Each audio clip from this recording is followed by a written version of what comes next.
President Donald Trump ended the months-long speculation on whether he would end Obamacare insurer subsidies that are the subject of GOP lawsuit, with an announcement Thursday he was ending them immediately, including a payment due this week.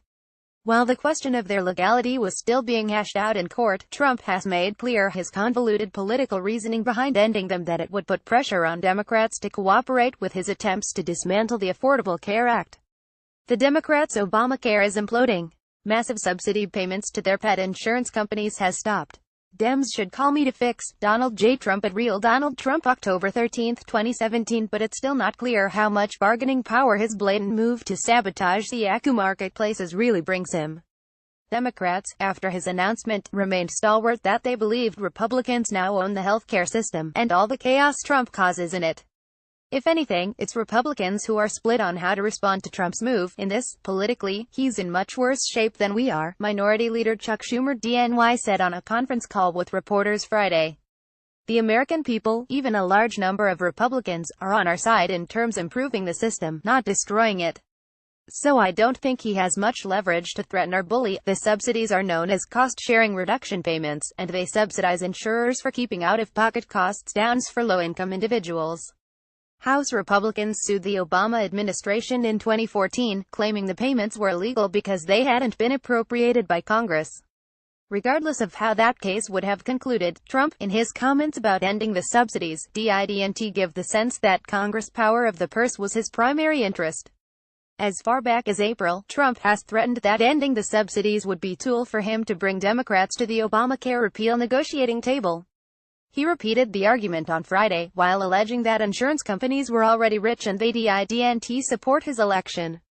Democrats argue that if Trump was so concerned about the constitutional arguments against the payments, he would have stopped them as soon as he took office, rather than after watching congressional repeal efforts collapse multiple times. This is just creating uncertainty and instability in the markets, and it's going to raise premiums, and I think that everyone knows that Republicans are going to own this, a Democratic staffer of the Senate Help Committee told TPM. A spokesman for Senate Majority Leader Mitch McConnell pushed back on that claim that Republicans now own what happens to Obamacare. It's amusing to me how desperate Democrats are to rid themselves of the failed law they worked so hard to force on the country.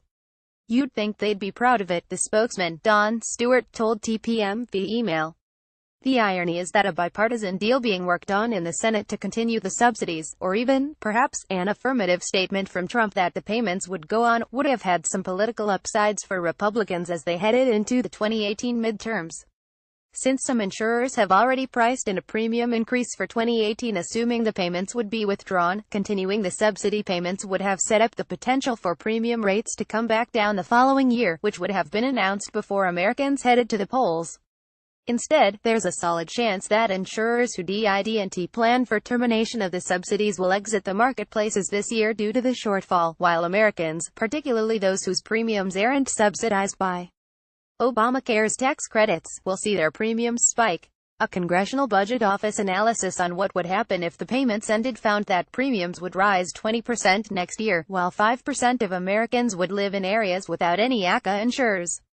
A Kaiser Family Foundation poll released Friday showed that 71% of Americans believe that the Trump administration should try to make Obamacare work rather than make it fail to replace it later, with even more Republicans supporting the former approach over the latter. House Speaker Paul Ryan RWI, who took over leading the lawsuit against subsidies once Speaker John Boehner stepped down, praised Trump's decision in a statement Thursday night.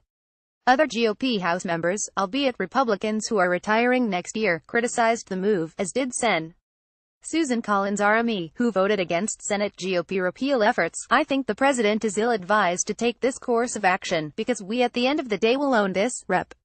Charlie Dent RPA said on CNN Friday. Cutting healthcare subsidies will mean more uninsured in my district. Ed POTUS promised more access, affordable coverage. This is opposite. Ileana Ros-Lehtinen at Ros-Lehtinen in October 13, 2017. Republican governors in states that have been receptive to Obamacare also bashed Trump's move, with Gov. Brian Sandoval RNV calling it devastating and Sen.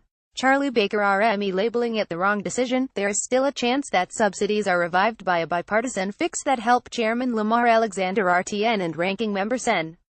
Patty Murray DWA have been working on. A Democratic help staffer said the negotiations, which were interrupted by the most Senate repeal attempt, are ongoing. Alexander's office did not return TPM's inquiries. The White House has sent mixed signals as to whether it would sign off on a compromise. Office of Management and Budget Secretary Mick Mulvaney shot down the idea that Trump would sign on to a Marie Alexander bill unless he got other concessions, such as a border wall, while Trump himself told Alexander the week before last that he approved the senator's approach, a GOP aide told Axios. It's worth noting that while Republicans were working on their repeal effort, and even after it failed, several prominent GOP lawmakers supported continuing the subsidies in some way, shape, or form. We've seen this story before, another Senate Democratic staffer told TPM. Republicans say it would be a bad idea if Trump does something. Trump does it, and then congressional Republicans tie themselves in knots to say it's actually fine. They're still afraid to be crosswise with the president, even if it means premiums in their state go up.